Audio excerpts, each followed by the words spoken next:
we're going to talk about the SPD-S drum pad. This is a Roland drum machine. Came out years ago. Don't know what year, but I'm sure it was a good year. Roland did their thing. They never changed the price on it because it was such a good product. They came out with a newer version, which is the SPD-SX. Had the USB jack on it, had the graphical display with the samples. Great machine. I used to have one of those, got stolen, story for another day. But today we want to talk about the first machine, the gray one, the SPD-S. Great machine, changed the game, right?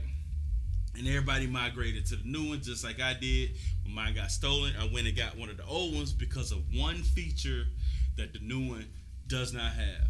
And nobody knows this because nobody really pays attention to it, mainly because most people do gigs, they do rehearsals, they prep everything, they know everything they're going to play for the gig, which is cool, which is awesome. But for those impromptu moments, this one feature is totally underrated, undervalued, underappreciated.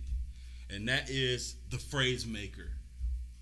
The phrase maker, which most people, they use it, they make a pattern, and then they save it to a pad, and then they use it, right? So on the newer machine, it does all that, right? So you sample it, you put it to a pad, then you edit the sample so that you can loop it and play on top of it. But what the SPD-S, the gray one did with the phrase maker is when you're making that loop, you can actually use that loop right then and it automatically loops. You can change the BPMs on it. You can change the quantization. You can change the length of the sample, like how many measures. You can change how long each measure is, 1 beat, 2 beat, 3 beats, etc. And then when you're done, you can save it. So it's basically like a one-track sequencer, right? Limited functionality, but a great feature when you're doing something on the fly. So imagine like you're playing with a singer at a local club, nothing major, and she starts going into a vibe, right? You got a band, y'all ain't really got the loops prep for that, which is cool, no issue. You hit the phrase maker button, right? And you can hear the click. You can also change the tempo of the click at this point, right? You can change the volume of the click. You change the quantize. Let me turn the quantize on. Because my timing, even though I'm a drummer, still needs to be corrected for the loop. I'm going to do loop length of 2 bars. 4 beats for each loop. Click volume, you can change it. That's loud. You can turn it off. I'm going to leave mine on. All right? And so it's prep for you to make the loop, right? So all you got to do is pretty much start playing. So I'm just going to make up something real quick.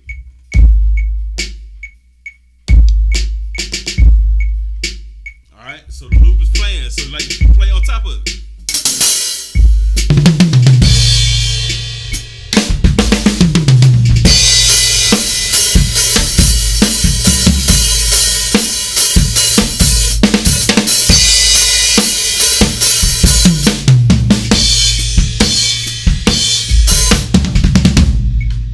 So the loop is going, you use it, play the whole song, do whatever you need to do, right?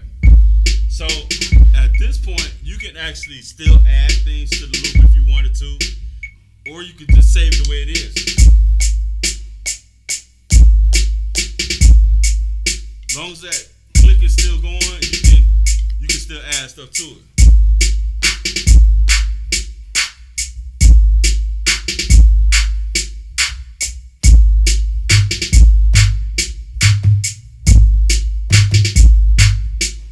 You can still add stuff to it.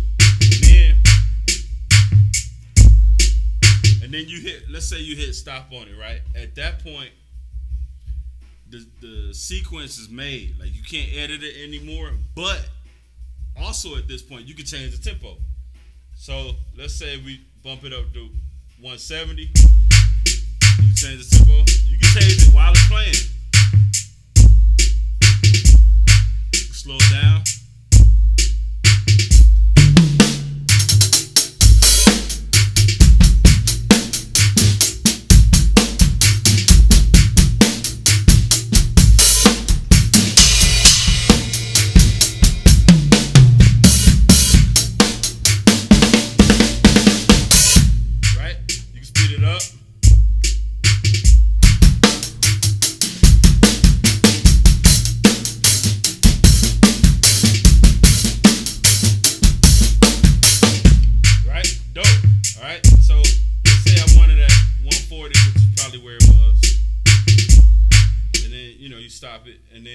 hit the resample button,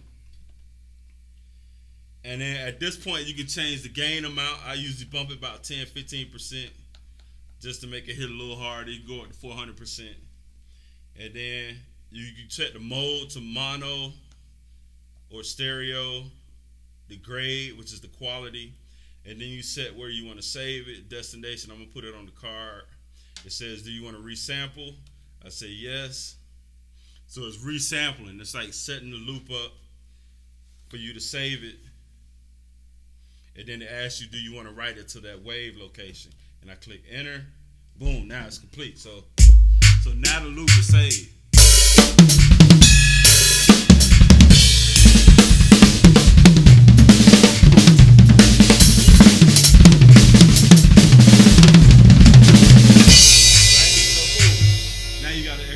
Now, the beauty of that is you can do that as much as you want for whichever patch you want to do it, and save it wherever you want to. And it's great for on the fly, and you cannot do that with the new SPD-SX. Man, if they added this one feature to the new one, game changer, right?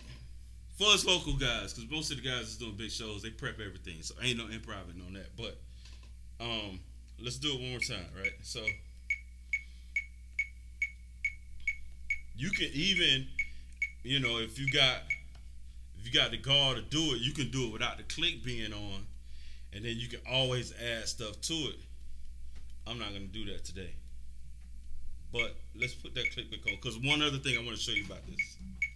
All right, let's do 120.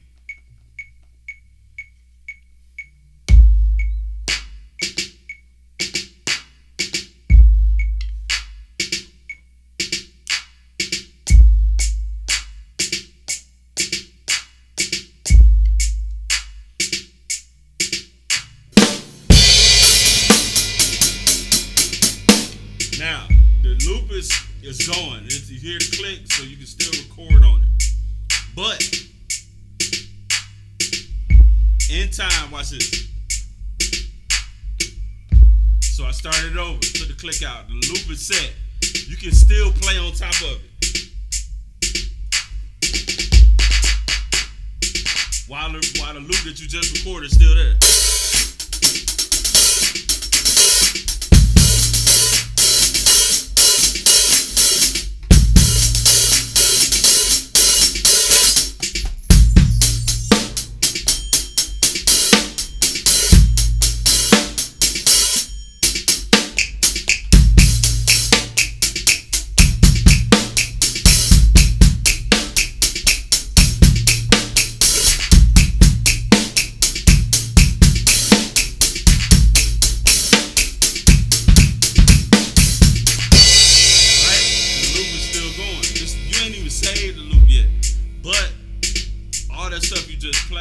Obviously isn't recorded on there because you took the click out, you stopped it. So like the loop is set, but you can still play on top of it on the pads. And then when the song over, when y'all done improvising, you just hit stop, you hit resample. I like to bump the gain up a little bit just to get a little beef on it.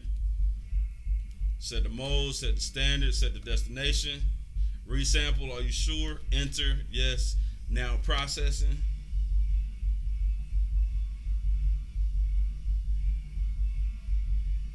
Boom, wave 30, writing complete, done.